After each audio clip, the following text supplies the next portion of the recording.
Okay, as you all saw in a recent launch days video that I had with the SuperNova, it didn't fare so well. I had the motor actually ejected itself out the rear end as opposed to propelling the parachutes and nose cone off the front.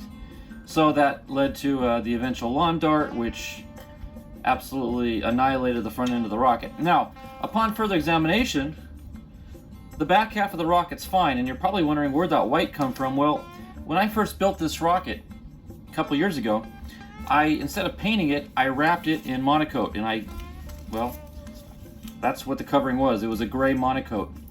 And at first I thought that was a great idea, and I do like the idea of monocoat, but when it comes to repairing, you can't just repair one portion of it because it's all one piece of monocoat. So the seam lines would be evident, and they tend to tear and rip when the body tube underneath may be fine. So long story short, I'm going to probably forego ever monocoating again, unless it's a shelf queen that I'll never fly. But then you're still gonna have to deal with the seam lines when you have the overlap of the wrapping. Anyway, that's a long explanation for a simple way of telling you I'm gonna paint this on the rebuild.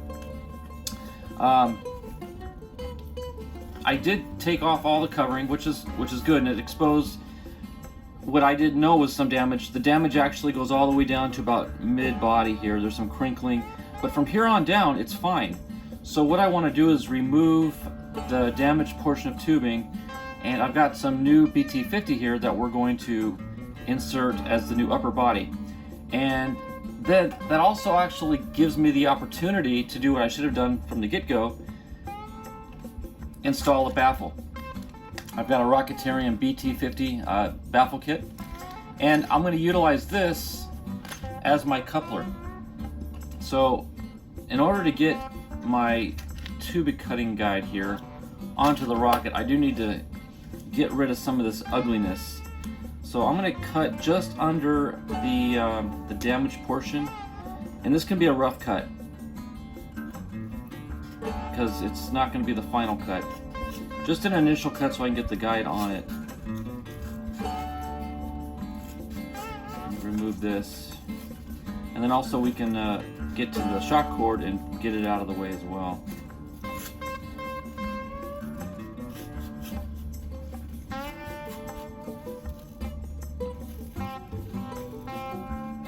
Okay, so I got wadding in there. What a mess! This just turned into a royal disaster. Let me get rid of all this ugliness up here.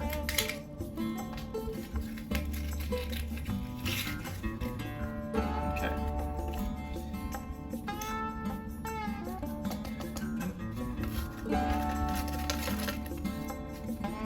Okay, now that I've got all the wadding and all this, let me kind of sweep this up and out of the way. I've got a fan going and it's just blowing this fiber everywhere.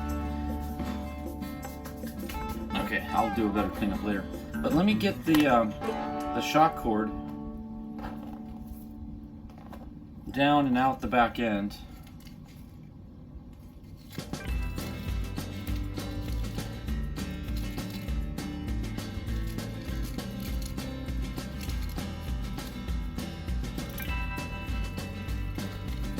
Can I see it yet? No.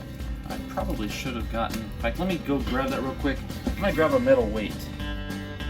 Okay, something you may always want to keep on hand with you, something you may want to keep in your toolbox is a little fishing weight, which then you can clip onto your snap swivels, and that will greatly assist you in getting the shock cord down. There, see, I mean, it's just easy as pie. Pulls that right on through. Now we can access our knot and actually replace, in fact I'm going to replace this shock cord because it's starting to get a little scorched. So that's further down the road, but we'll address that when we need to. But now we've got a free and clear body tube we can get access to, and here's what I want to do too, is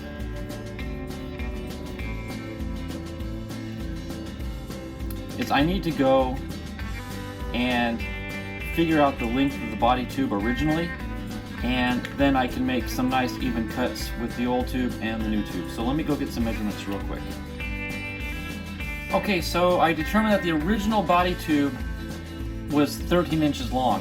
So what I want to do is I want to mount the baffle low enough where it gives me a lot of room for parachute, payload storage, but not too close to the motor. So let's say we mounted the, let me line this up here. Let's say we mounted the baffle at the 4-inch mark.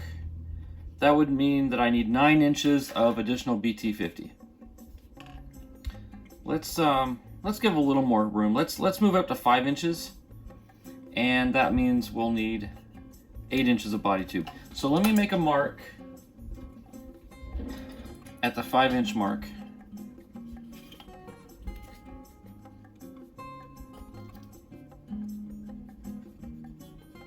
Right there. And then I'm going to slide my tube cutting guide up to that line.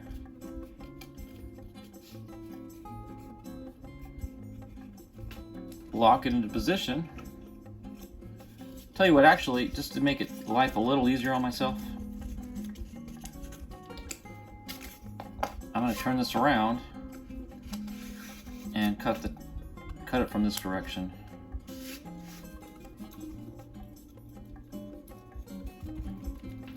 Okay, lock it. Okay, take a single edge razor and just use that guide, follow it along.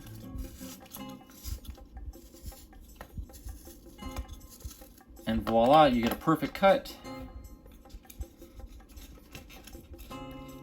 So if I took 5 inches, if I'm using 5 inches on the lower tube, that means I'm going to need 8 inches on the main tube. So let me mark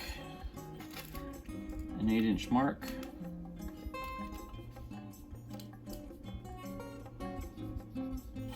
Okay.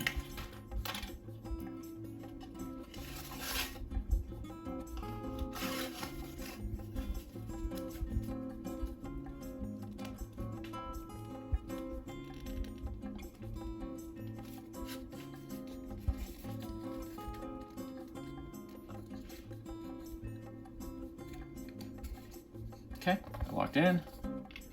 Take my single edge razor. Okay,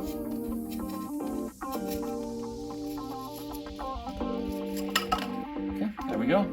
Set that aside, and now we've got a brand new, what we will call the upper body. These things are not easy to take apart, but they work wonders, so I'm not going to complain about their use. Okay, so now we've got, there's our body tube right there. That'll work out perfect. And now I'm gonna have to set all this aside. I'm gonna clean up the bench a little bit, and we're gonna build our baffle, which will become our coupler. So let me clean up a little bit and we'll start working on this. Okay, I'm sure you've seen me build plenty of baffles before. And we're gonna do this one just like we've done in the past.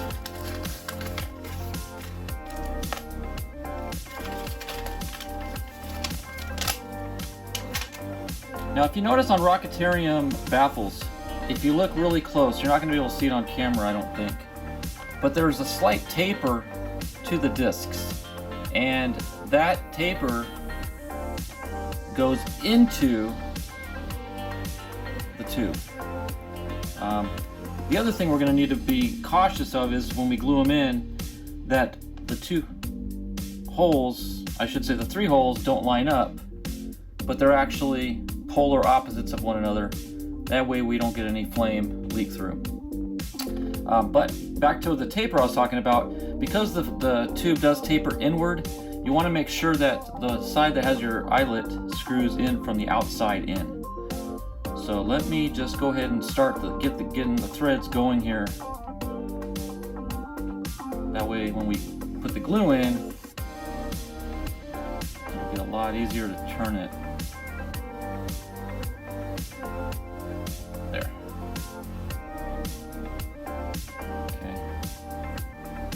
back it out. Now I'm going to take some wood glue. I'm going to set that aside actually. Before I do that, I'm going to go ahead and glue the back side in. That way it can be drying while we work on the front piece. I should have thought of that sooner. So let me run a bead of wood glue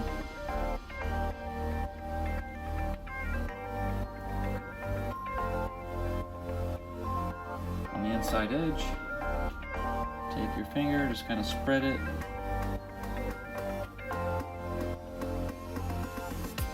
And make sure you get nothing on the outside because that'll interfere with the body tube. Okay. Always have paper towels on hand. Okay, again, checking the taper, ensuring it's the right way, it goes this way. Okay. Okay, now we don't want it just flush, we want it in just a little bit. That way we can build up a fillet on the other side. So let me make sure that's all even all the way around. Just like so. Okay, good. So that's on. I'm gonna let that dry while I work on the eyelet. Okay, so from the outside, I'm gonna put a dab of glue on the hole. Now as we run the screw through it, it'll drive that glue into the threads.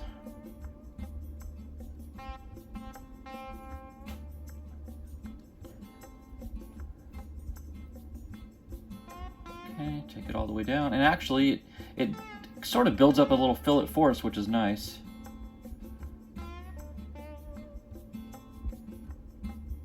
On the outside, and on the bottom side we're just going to run some glue around the bottom, kind of work that around the screw.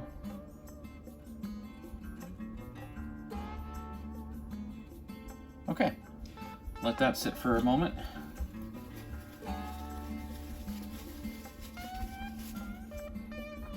Okay, I'm going to let all this not completely cure, but harden up to the point where I don't get any runs because I'm going to be working with this.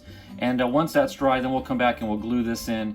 And again, keep in mind when you glue this in, those holes have to be the opposite of the holes on the other side. That way you won't get any direct pass through from the fire from the ejection charge. So again, I'm going to let that sit for a moment and we'll come back to it. Okay, the glue is hardened to the point where it's not going to move anymore on us, which is good, so we can start working with it. Again, it's not fully cured yet, but that's okay. Now, as I glue this upper bulkhead in, again, I want to make sure that the holes are out of alignment from the holes down below. So just keep that in mind as you're positioning it. Okay, so let's go ahead and run our glue bead around the inside.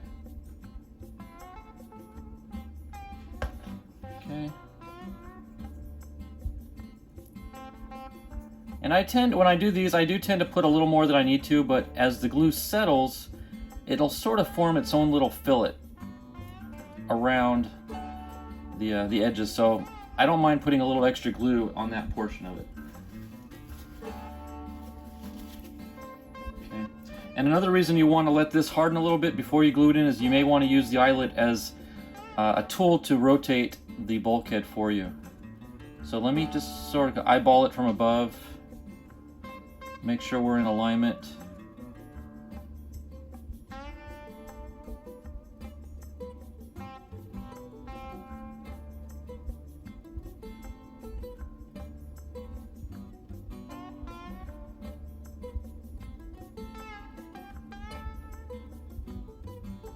Okay.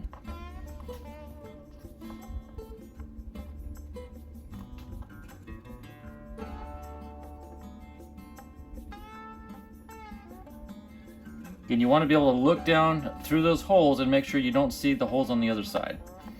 Okay.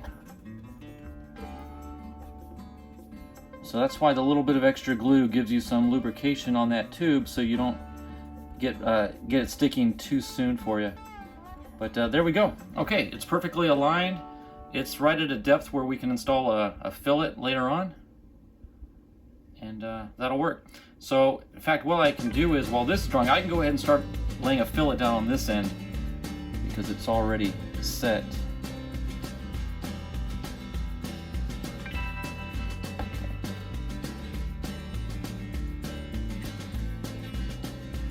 Now when you run your fillet, inevitably you're going to get some glue in those holes.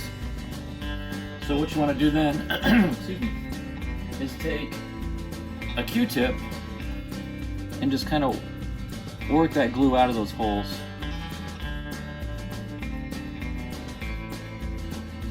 There, just like so.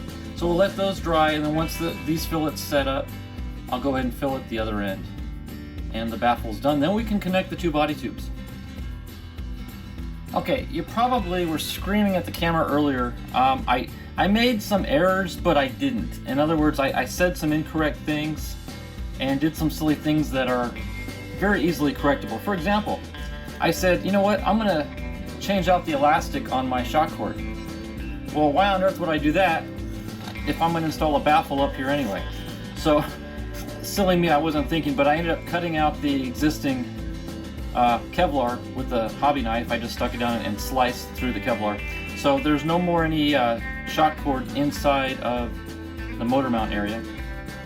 So now we can go ahead and glue our baffle in, and I'm just going to do the front half, I'm sorry, the back half first. And another thing I want to point out, when I was measuring the tube, I don't know why I did this, I wasn't thinking. I measured from the black to the front, which is 5 inches. Okay, why I chose that mark, I don't know, because it's obvious, but the tube goes all the way back to the end of the motor mount. And that's an extra, 2 3/4 inches at least, if not 3 inches right there.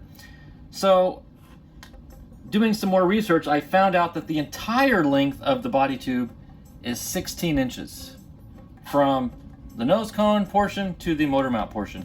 So, because I cut out, and let's remeasure this. Oh, wrong piece, I'm sorry. See, you can't see, but around me I've got a disaster on my workbench. And when I work in disastrous areas, I don't think straight. I need clean, tidy. But because I just brought this in and started rebuilding it, the pieces were trashy and they're all over the place. So when you work in an unclean environment, this is what you get, an unclean brain. But so I cut this 8 inches long, and then I measured from the tube aft end to the front, and I came out with 7 3/4. So you add the 8 inch there, and you come up with 15 3/4 inch. So technically, I'm coming up a 1/4 inch short. I'm not going to waste an entire new tube to cut for a 1/4 inch. So we're just going to live with it as it is. I mean, I could cut it from this piece, but then I'm wasting, all over a 1/4 inch. It's not worth it. So I'm going to forego the 1/4 inch. All right, that all being said, I was able to clean up the bulkhead a little bit. I scraped off some of the remaining paper that was glued on, and I trimmed off a new piece. And now if you've read the instructions to the SuperNova, you know how this works. You take some existing body tube and glue it so it's all even flush, and then you take your clear tube and you glue it to the inside of that. Now I had a pretty long, probably a 24 inch long piece of clear BT50, so I cut off the 4 inch piece that I needed. So we can go ahead and start assembly now. The only other thing I want to point out is I do not have this style of nose cone in BT50. It comes with a set of nose cones you can buy from Estes. It's like a 5-pack kit of different shapes and sizes. Well, they're all BT50s. And that's $10, so I'm gonna have to order that to get this nose cone. So in all, yeah, I'm gonna have to order something. I was hoping I'd have everything I needed to fix it. Now if I get antsy and I want to fly it before I get my new nose cone in, I do have some brand new, well, these are basically Alpha 3 nose cones. Well, that's that same shape at least. I mean, I can make do with this for the time being until I get the new nose cone. That's just neither here nor there. So we can go ahead and start working now on the remaining parts. I do want to measure the baffle and get a center point. So this is exactly 1.5 inches. So I want to measure the 3/4 inch mark, and that's going to be our center line. Okay, so I can now glue, and you can see, I don't know if the camera can pick it up, but the tube is now completely open and clear. If you see a little line in there, there is a little scrap piece of the Kevlar that is just remaining. That's nothing I can do about that. But I can go ahead and glue this in halfway and get it seated. Go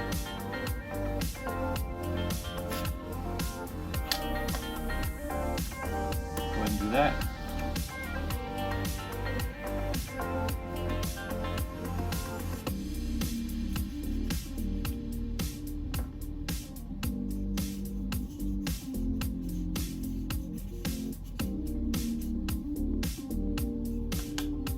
And it's okay to use excess, because anything that gets pushed down below will become a fillet, same as when we were building the baffle itself.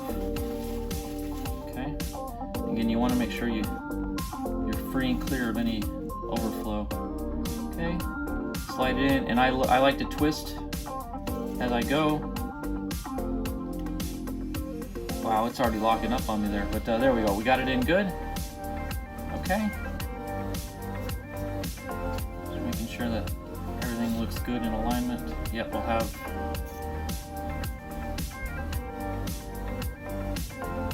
perfect alignment when we glue the upper portion on. Now let this dry, and then of course we need to measure for our shot cord to see how long that needs to be cut to length.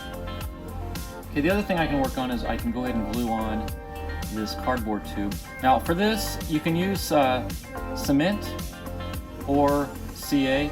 I'm going to use CA because cement is mainly for plastic to plastic. CA will bond a variety of different substances together.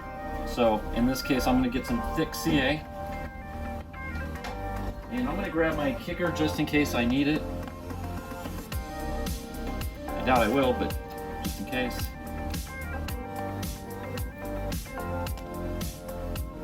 And I'm going to put it just enough on, but I'm expecting it to kind of flow out, so I'm going to run a bead all the way around it in the center.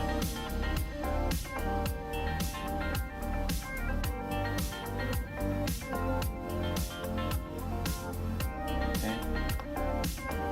Now instead of sliding it on, I'm going to just kind of wrap it on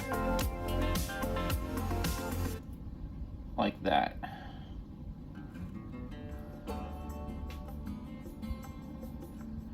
There we go.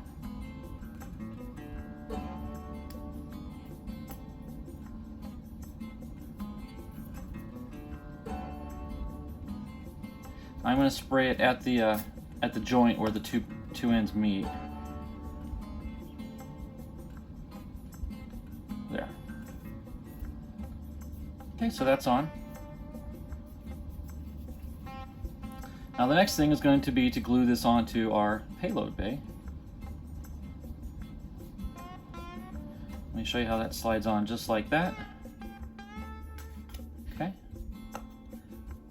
Now this is going to be a little bit different because I'm going to use the same technique using CA, because I'm still bonding plastic to paper, but there's really no way to do the wraparound like I just described, so there's no doubt going to be some seepage as it slides out. So what I'm going to do is I'm going to wrap some masking tape around the lower portion.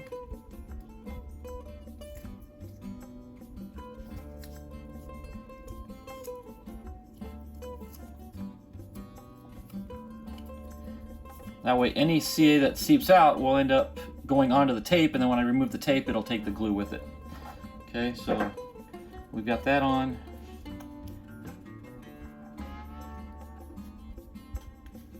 That's ready to go. Okay, so let me go ahead and run some CA glue. Now I'm going to put it on the leading edge of the cardboard. That way we ensure we get full coverage.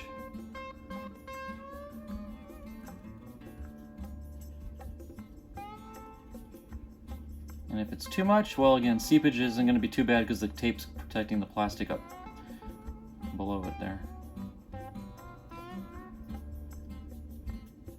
Okay, let me just run a little extra. Okay. Now it's going to bite pretty quickly, so I got to get it on quickly, and there we go. And I'm going to rotate it to spread it, and there we have it. Okay, I did get a little bit overflow onto my fingers actually, which is not fun, but okay, now before it creates a problem, I'm going to peel the tape off.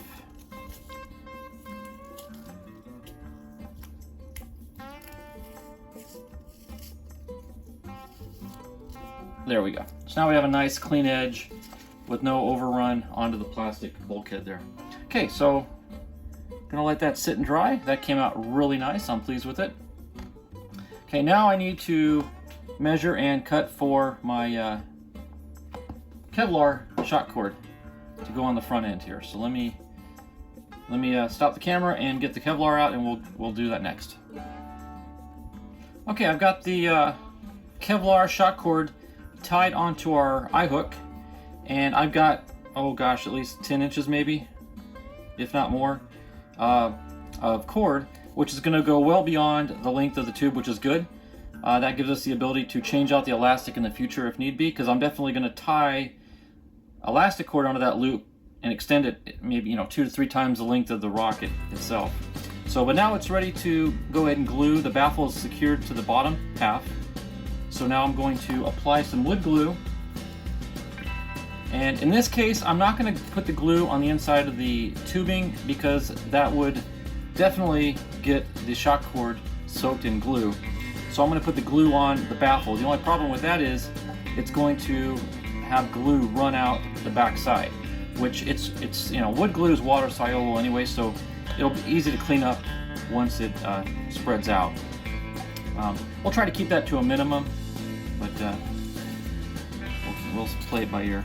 So let me just run some wood glue around the baffle.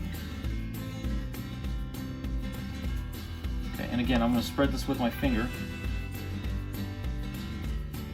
And I put on way too much, but better to have too much and wipe off than have not enough when you need it.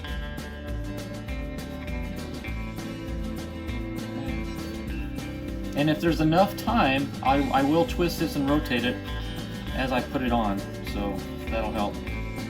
Okay, so probably missing the top half. I'm just sliding the cord through the tube. Okay, and then onto the baffle, twisting as I go. There's our junction. I'm going to wipe off the extra out of the seam.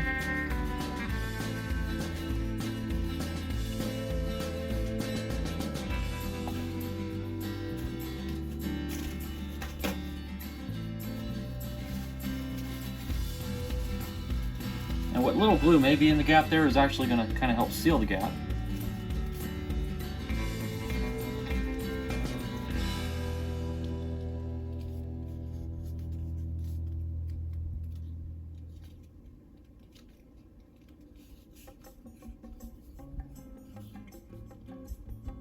I'm going to hold that for a second. It seems like it's trying to push itself apart.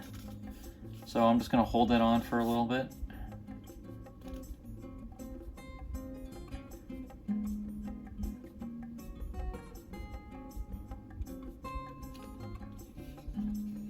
There we go. Now it's going to hold. I'm just going to let that sit and dry, and we'll come back to the upper portion when we're all set. Okay, since I've got nothing better to do with my time apparently, and the fact that I want to save 10 bucks and not have to wait for Estes to ship me a new bag of nose cones, which I still may order because it wouldn't be bad to have it on standby in the future, but I think that this nose cone is salvageable, believe it or not. There really is just one little chunk missing. Once I get this part glued down, there's a little hole right there. But if I'm able to get maybe some putty or something up in there underneath it, I can fill that in with some other putty. So the cracks seem to be pretty clean. I can squeeze them back and hopefully get them to glue back together, and sand it down, get it relatively smooth again, and then repaint it. I think it's doable. So most of this I'm gonna have to do off camera because it's just gonna be long and tedious work. So let me start working on it, and I'll show you the progress down the road. Okay, so, and if it doesn't work out, I'm gonna order some nose cones anyways, but might as well give it a shot and see what we can do with it. Okay, quick update on the nose cone, which is coming out miraculously well, actually. I'm pretty impressed. Not sure, I may have to show some pictures. In fact, I'll do a little slideshow for you right now showing what I've done to it. But after I got all the parts glued back down together, there was that one big hole, and what I did was on the underside, inside the nose cone, I put some Play-Doh, basically just kids modeling clay, up to fill that gap in behind it. Then I just put in a bunch of some cardboard and some plastic pieces and some glue just to fill in that void. Once all is said and done, I could probably knock that clay back out now. I'll probably do that after it's all done and painted. But then I took it out on the belt sander, which was pretty powerful, gritty, but it got a lot of that chunky stuff, including the CA glue, back down to the bare plastic. Then I hit it with 500, well actually 220, and then 500 wet sandpaper, just to get it what felt smooth to the touch. Then, but of course, you need to prime it to see the real, imperfections. So I hit it with the primer, and like I said, you can see in the pictures here where the little gaps are.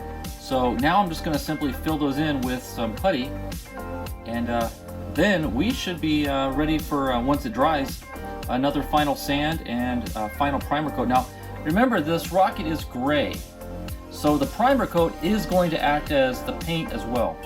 I'll put some, quick shine polish over it to give a little gloss and strengthen it a little bit more. But yeah, this is going to be the color it's going to be. So now I'm just going to go in and fill in all those little imperfection areas. Well, it helps if I have glue or putty that actually comes out of the hole. A little clogged. There it comes.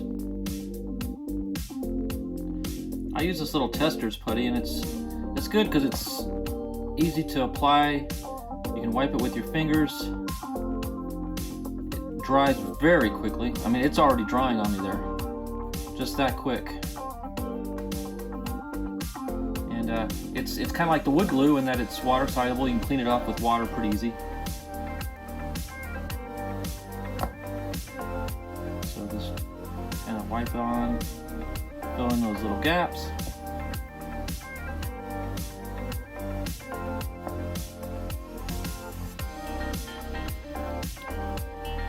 Okay, here's the bigger stuff.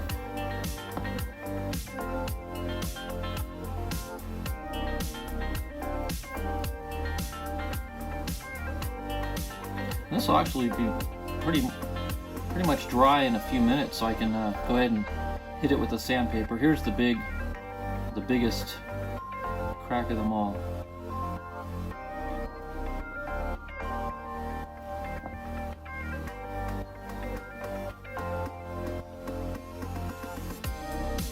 And there's a little bit of one right here. That's way too much putty. But, yeah, I'm impressed with how good this nose cone actually came out, considering this went, straight into rocky desert ground at, who knows, well over 100 miles an hour, if not pushing 2. But and it was crunched pretty bad. I mean, it hit so hard. You got to imagine.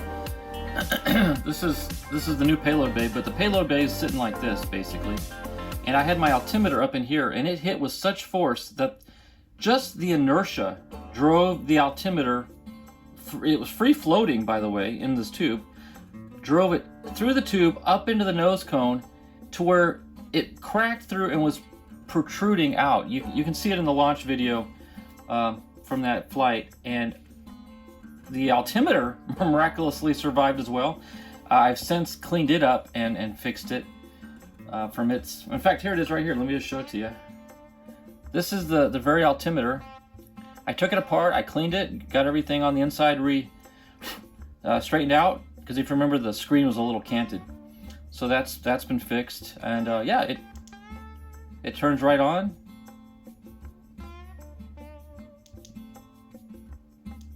And turns right off. So I'm anxious to fly it though and make sure, you know, it still works as a working altimeter, but it should be okay.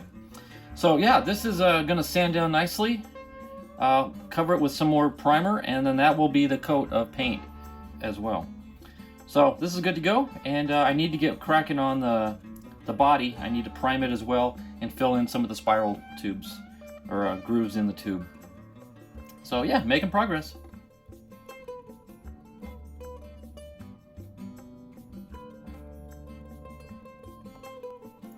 Okay, I want to go ahead and glue the launch lugs on, and actually I'm going to be able to use the originals. They'll glue right on, and they'll be strong enough. Just get some nice wood glue on there to mate with the body tube. Now I do need to draw a line. I've already got the mark for the original lower launch lug, because it's, well, you can see where it was cut out and glued there previously, but I need to mark the location for the upper one. But first let me draw a line on here. Let me line this up, a center line, so I'll know where to mount the upper one.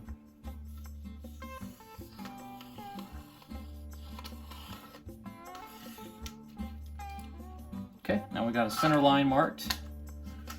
And the instructions, and this is why you never throw your instructions away.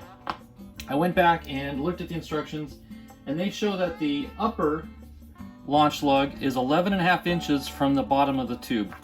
So let me go down and measure from the bottom to 11.5, which is going to be right here.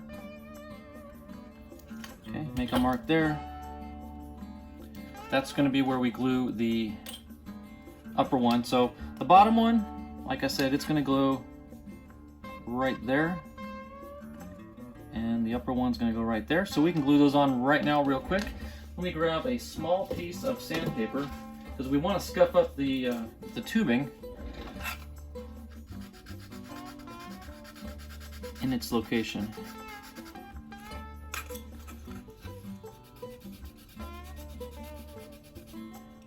Okay, we'll glue the bottom one on first, since we already more or less have its, well, let me put the glue on this piece here.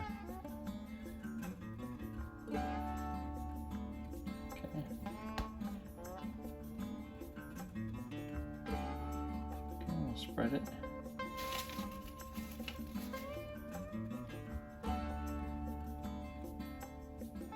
Okay, and just set it right on its original location.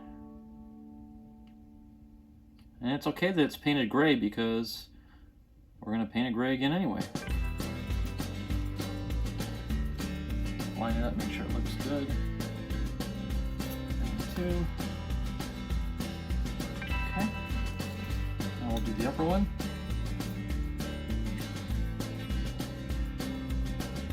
That's way too much. Wipe most of that off. Okay.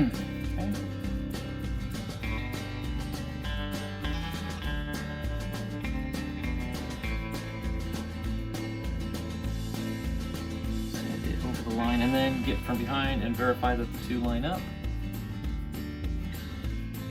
They do. Okay, perfect. Alright, again, now the hard part in rocketeering, or any model making of any sort, is waiting for the glue and or paint to dry. So let me let that set up, dry, then I'm going to mask off the bottom portion to protect the black, which is still Monaco, by the way. I'm going to leave it, only because there's no real reason to tear it off. It's in pretty good shape still. But I am going to overlap a little bit with this gray primer paint. So let me let this dry. I'll primer it, and then we'll find the little imperfections we'll need to fill in, which I already know is going to be the gap where the two body tubes meet. There's a little bit of a gap there, but once I get it primer, then I can lay down the body filler and go from there. So we are making progress. Okay, I've got the base coat of primer down on the body, And a couple things I want to point out. One is, which is obvious, there's the gap there between the two body tubes, but that'll easily get filled in with some putty here in a second. But I'm not sure if it's coming out on camera or not, but it's very evident that the upper body, which laid down very smooth, is quite different than the lower body, which is kind of prickly. I don't know how to explain it. It's kind of rough and spotty. It's as if the paint did not like the surface. Well, I'll tell you, the lower body was monocoated before, so there's adhesive on the back of monocoat. So just keep in mind that sometimes primers don't adhere or like, chemically speaking, certain compounds, and apparently the monocoat adhesive is one of them, because it's just very spotty and rough. So I mean, it'll wet sand down nice and smooth, no problem, but just keep that in mind. If you ever peel up monocoat, it does leave a residue behind. But I'm going to go ahead and run some filler around that gap. The spirals, I haven't decided if I want to take the time to fill them in. I probably will. I'm just not looking forward to it. But you've seen me do that before, but I'm going to go ahead and get going on this putty here on the center seam.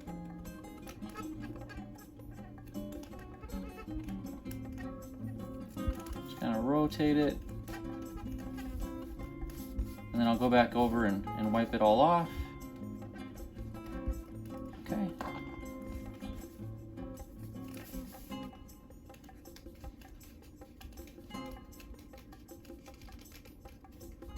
Just like so. Okay, let that dry, and then so I'll go back and wet sand it later. But yeah, this is going to come out pretty good. I'm excited about the results. I am going to go ahead and, I know I was just kind of joking, but I am going to fill in the spirals a little bit with some wood putty. So that'll be next on my agenda.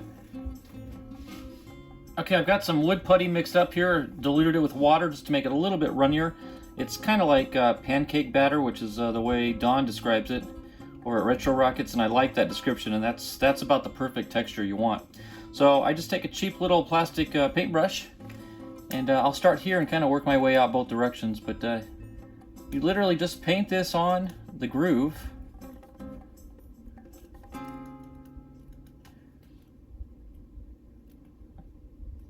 Let it kind of fill in the gap there. Okay.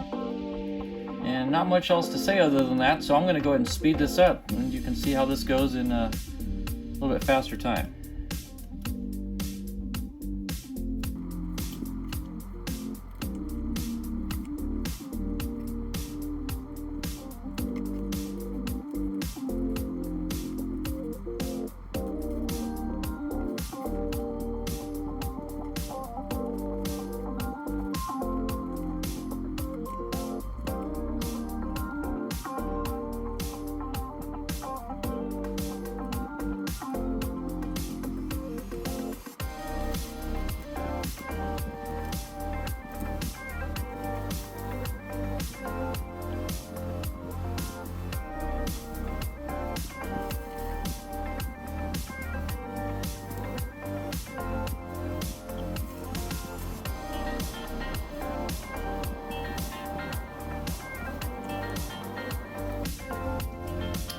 Okay, so that wraps up the spiraling with the putty, and it looks like it's going to work out pretty good. I'm going to let this dry for a good couple hours. No rush now. Just let everything dry nicely so then I can dry sand it back down to the primer. And that's why I like the primer first, is because now I can sand down the filler without worrying about messing up the cardboard, because it does have the primer protection on it. So, and then once I get all that sanded down, then I'll hit it with primer again, wet sand that, and then I'll be ready for one or two more coats of the gray primer to act as my paint. And yeah, then we'll be good to go. While this dries, I can go ahead and start off camera working on my decals. I need to print some new decals up and have those ready to go as well.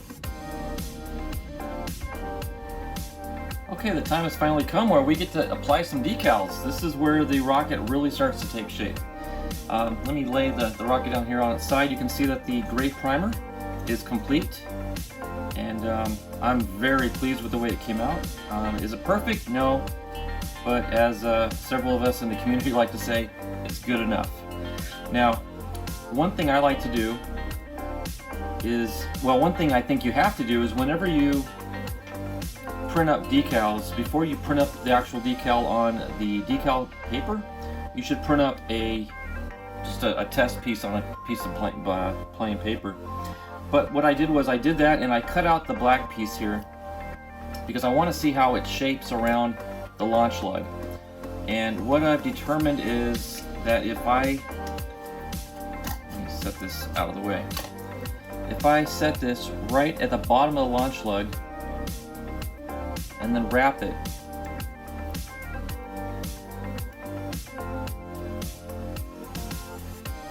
we actually, let's see if I can show this here.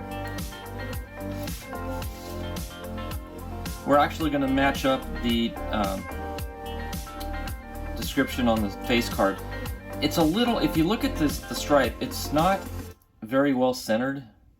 The problem is it's a two-sided decal facing a 3-fin design. So one stripe may be in line with the fin, the other stripe is not. That's just the nature of this design. But if I put it right under the launch lug inside one of these little valleys here, I'll be able to avoid having to paint any black on the launch lug, and it'll line up fine for us as far as the design on the face card. Other thing I want to show you is, I'll be honest with you, I don't know where I found this particular decal online, but for some reason they had the Estes logos in red and I printed it that way. But if you see on the face card, they're most definitely black, so I did go and print up some black Estes decals. So we won't be using the red ones, I'll be using these black ones. Again, not sure how those came to be, but they did, and oh well. So first thing we want to do is apply the black lower decal. So let me cut that out. And once we get this, then we'll have a frame of reference for the SuperNova. In fact, let me use some straight scissors here for the SuperNova label.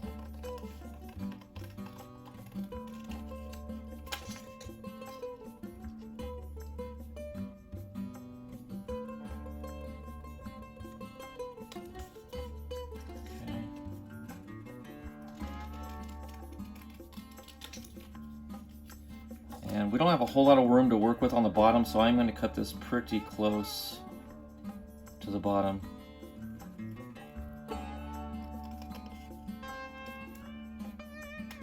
Okay. Set that aside for now. This is what we're working with. And let me use my curved scissors to help kind of work around this curvature here.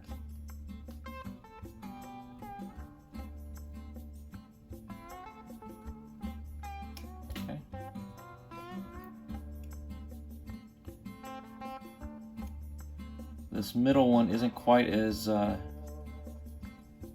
tedious because it doesn't have to work around the launch lug.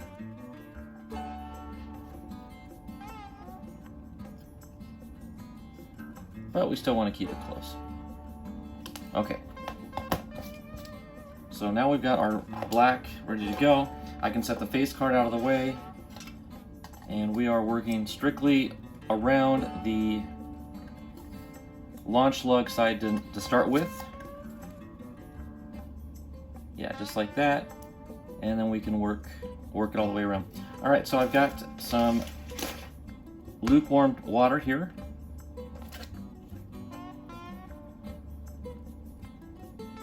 Okay, get that in.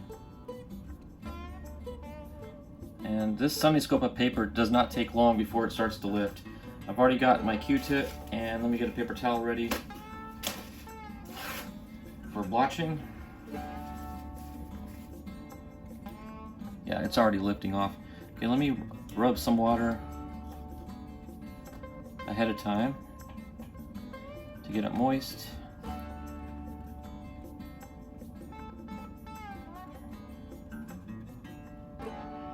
Okay, set this here.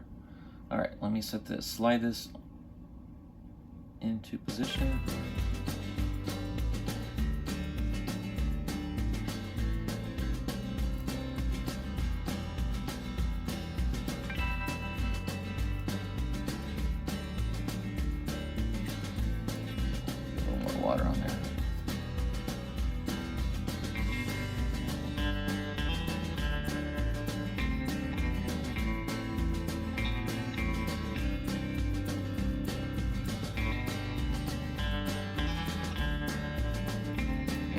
sticking to the surface as opposed to sliding, which isn't helping matters any.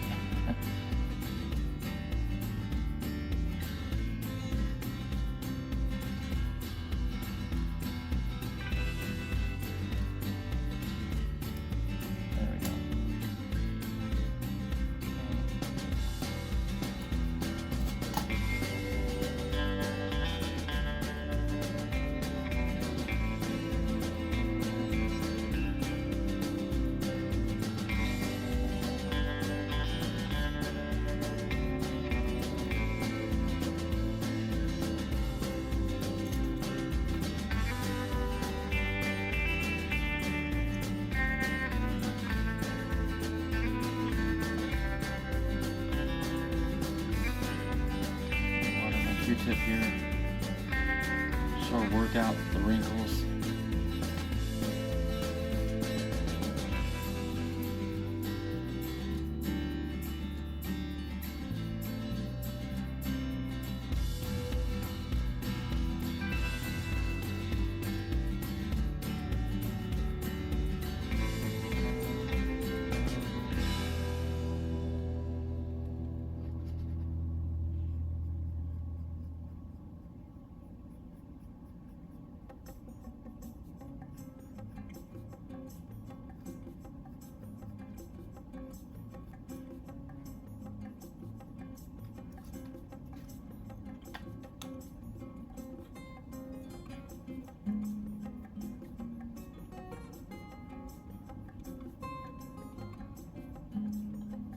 I think some of the issues I'm having here is due to impatience. I don't believe that I gave the primer enough time to dry, and it's a little tacky, and that's causing some adhesion problems with the decal. So let this be a lesson.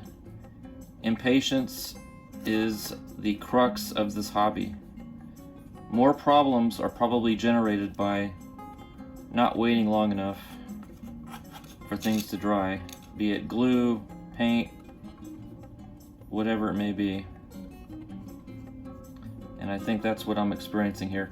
I'll go over some of these wrinkles with some micro set, and hopefully that'll kind of flush out some of the wrinkles. But for the most part, I'm pleased. It's pretty good. Again, is it perfect? No. But is anything? No. So again, I'm going to go over those wrinkles with the micro set later, or solva set, whatever it's called.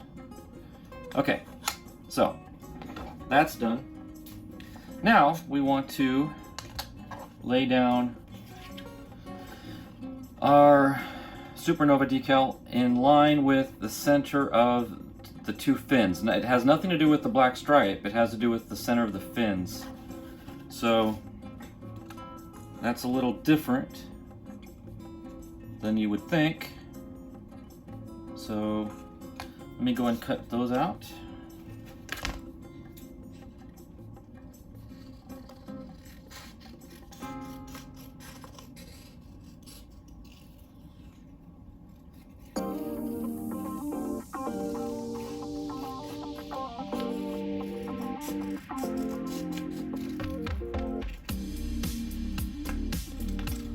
That's one.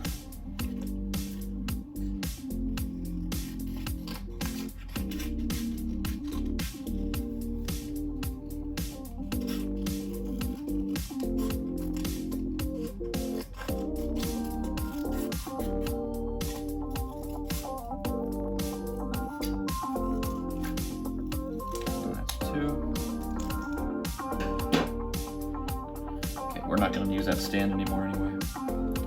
Okay, so let me set, this is going to go, like I said, centered with the fins, has nothing to do with the black stripe that we just put down.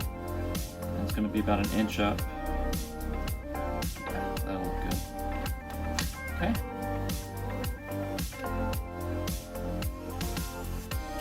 That's soaking.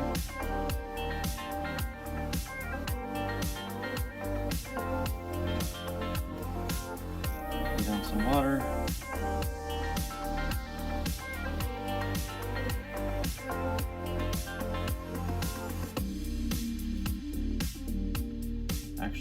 But yeah, that's...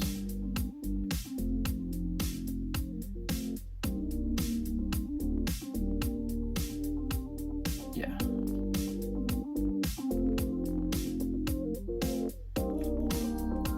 You know what I'm curious about is, it probably, before I put it down, it's going to be in line with,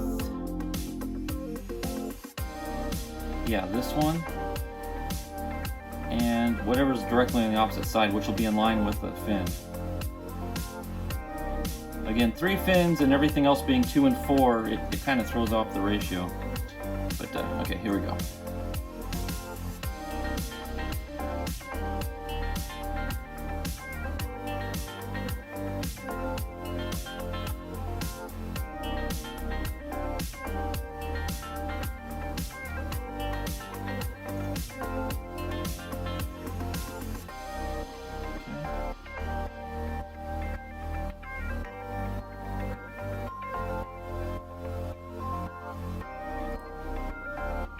Straight. Okay, that looks good. Okay. Kind of working from the center out. Just push any wrinkles and moisture out.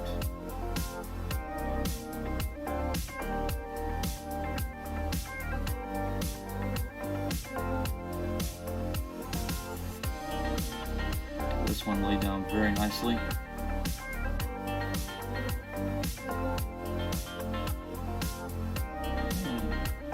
Use the paper towel to just sort of blotch out some of the extra water. Gently, don't push too hard where you actually move the decal. But yeah, just sort of work it over gently. And then you can sort of, once it's dry underneath, then you can kind of press a little harder to help with the adhesion. Okay. I am super pleased with that. Super pleased with that. Okay, so since that one was in line with the center of 2 fins, this one's going to be in line with this fin. So it's going to be directly across. So let me go ahead and get that one started in the water.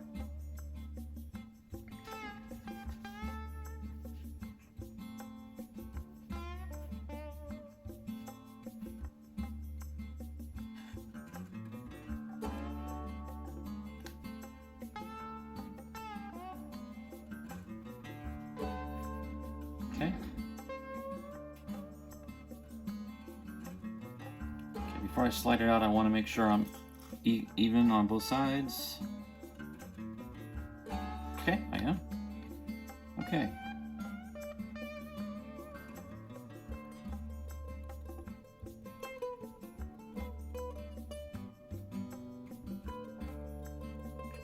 Voila. Okay, let me tug any wrinkles out. That actually looks pretty good. Okay, go down the center and then work out.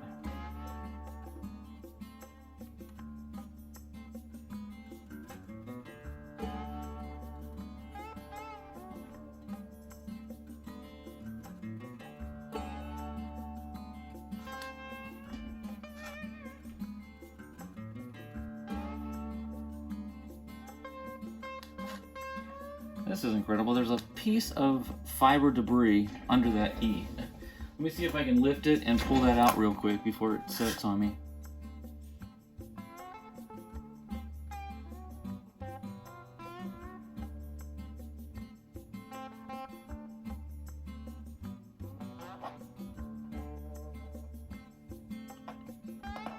There, I guess we got it. I don't see it anymore.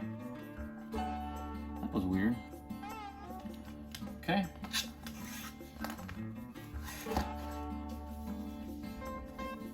Being very gentle because I don't want to slide the decal. But then once you get the water out, then it's pretty much stuck. Then you can press firmer.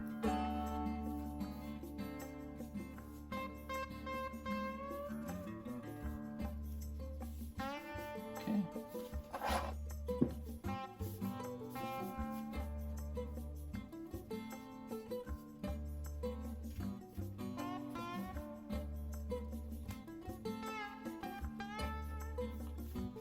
Kind of got water all over the place now.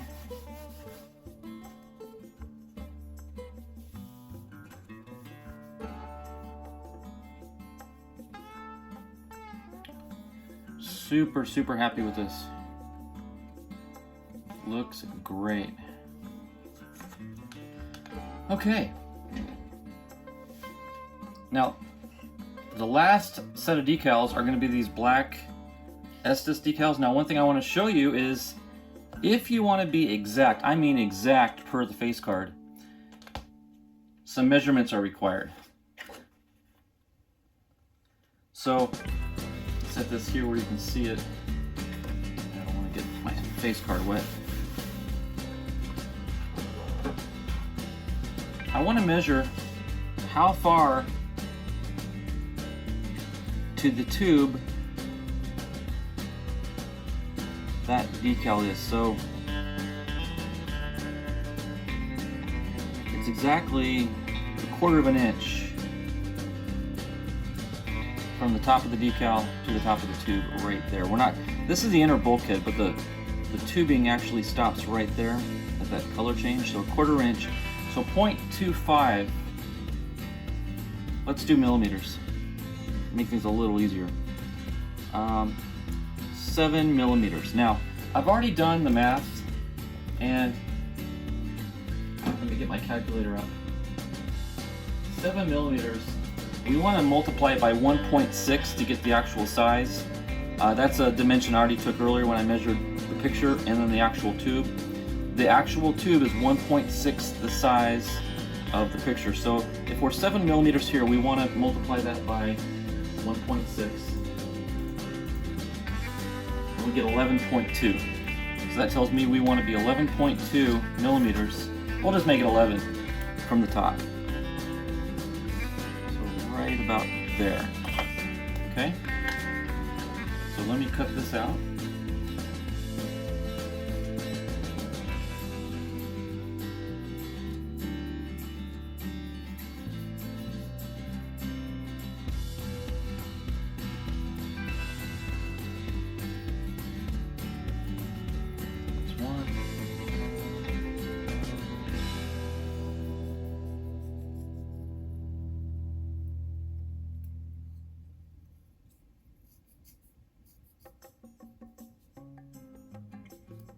And that's 2. Okay. I'm going to take a piece of masking tape.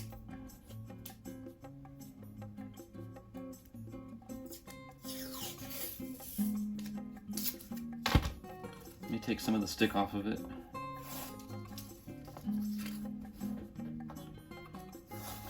Okay. I'm going to run this around the tube at the 11 millimeter mark.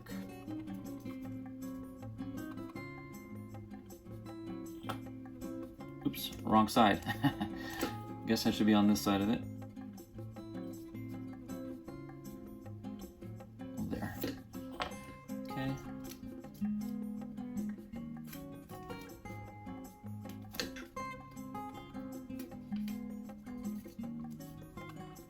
Okay.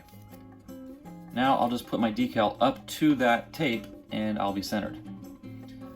So go ahead and get one started here. And we're going to have that in line with the SuperNova decal. That's something that actually does line up on this project.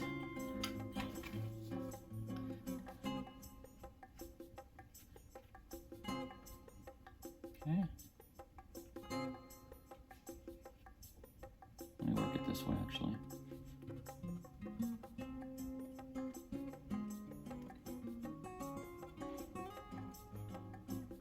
Okay, that looks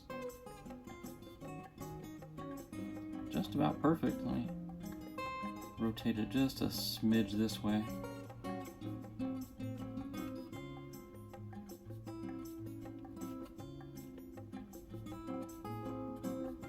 Okay.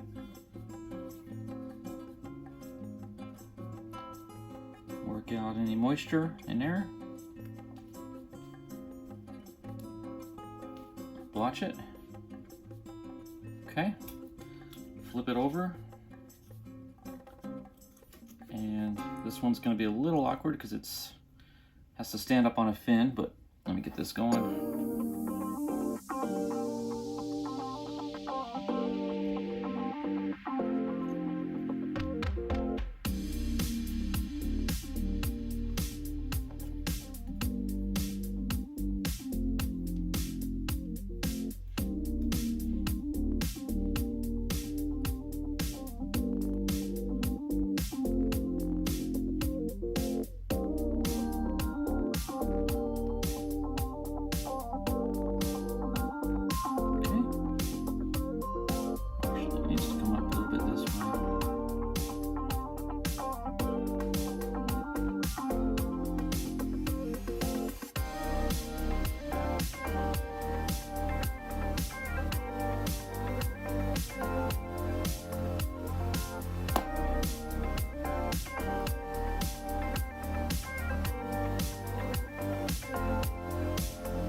tape off so then we can work out.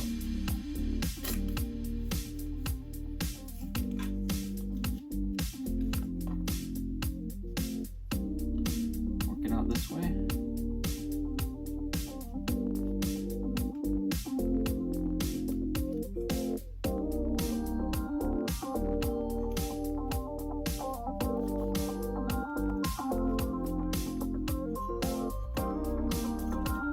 Okay, that is it. We have completed the decals. I'm very pleased. In fact, I think it came out better than the originals. And yeah, super excited about that. Gonna let this dry for a while, and I'm gonna put some micro set on this back area where I got a little bit of a wrinkle. But everything else is good. I don't need to touch it. And after a few hours of drying and letting that settle, then I'm gonna go over this with the clear polish. And then this rocket's done. So we'll be right back when everything's dry. Okay, I've got 2 coats of clear polish on the rocket now. And I'll tell you, I really could not be more pleased with this rebuild. I know I can't fit this all in frame here, so let me kind of back it up. So just to show you, if I can find the joint, it's right about here where the R is. This is where I cut the body to, I think. Yeah, I'm pretty sure it was right here. That's pretty, it's a compliment to me if I can't even find the seam line, but I can see it right here. So from about here back is original. All the tubing and the fins and everything was good up to here. Up here's where it was pretty much demolished. So what I did was I cut it here, installed that baffle, which now will shield the ejection charge and flame. And it also acted as a coupler to get the new upper tube on. And then I was able to resurrect the same bulkhead. This is original. And believe it or not, the nose cone is original. So everything here is original minus the clear tube. That's new. The previous one just was obliterated into a million pieces. But yeah, and from what you saw in the slideshow, this was quite a process of filling those holes, but it is like new again. I'm really pleased the way it came out.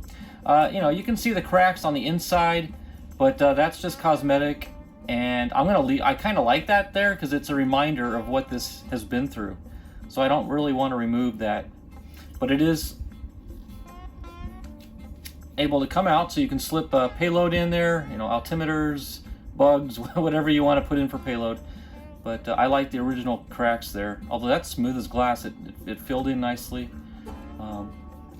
That is pretty tight, but that's okay because you really don't want that coming off in the air anyway, even though I'll still wrap some clear tape around it. But no, I've got my shock cord installed now. It's tied to the, show you, to the Kevlar with the knot there. So I've got about 3 times the length of the rocket in shock cord, and that's about what you want. That'll help prevent any zippering or you know, tearing of the cardboard. So I'm going to try to talk and fold this back up at the same time to do a little bit of a closeout. But the project is done. It is now ready to fly again. And I'll be honest with you, I really can't wait to get back out and have another attempt at 2,000 feet. I think this is the rocket to do it. I just got to keep the rocket going vertical. And one thing I want to point out to you is if you watch the replay of the launch video, look at this rocket on the pad and you'll see that the first stage booster, which was orange, and the second stage booster, which was black, were literally butted up against each other. And of course, when you're running stages like this, you're using friction fit to hold everything together. And on the initial acceleration of the liftoff, that orange booster, watch the slow-mo of the video, and you'll see as it's about 10 feet off the ground, the orange booster actually slid back off to the very tip of the motor, which no doubt explains why it burned off the booster. And then also, as it was burning and breaking it off, the rocket kicked sideways and it created more of a horizontal flight than a vertical flight. So here, like this. Once that lower booster burned off, the rocket kicked sideways as it lost stability. So I'm going to have to work on my setup as far as staging goes. I'll definitely keep in mind the friction fit a little better, make it a little tighter so the motors stay in place and the boosters stay in place, at least until the ejection charge blows them off. That being said, that was a mouthful, but I'm learning, and you know, getting to where you want to get in life, in this case 2,000 feet, it takes baby steps, and I'm learning. I'm getting closer. I think we hit 1793 on this flight. That should have gone well over 2,500 feet based on the open rocket simulation. But again, if I can get this thing to stay vertical, have good deployment, and come down safely, we should hit 2,000 feet, no problem. So yeah, it's ready to go. Hopefully next weekend I will have it back out of the pad. So thanks for watching this rebuild project. I'll be honest with you, this project took me about 2.5 days to rebuild. So, and a lot of that time was just waiting for paint and glue to dry. So I'm pretty pleased with the way it came out, time-wise, and the finish. And I prefer this over the monocoat, to be honest with you. I think it looks better. It's shinier. There's no seams where the overlap is. It'll stand a little more abuse than the monocoat does as well. So yeah, I'm pretty pleased with it. So again, thanks for watching, and I'll see you back at the launch pad.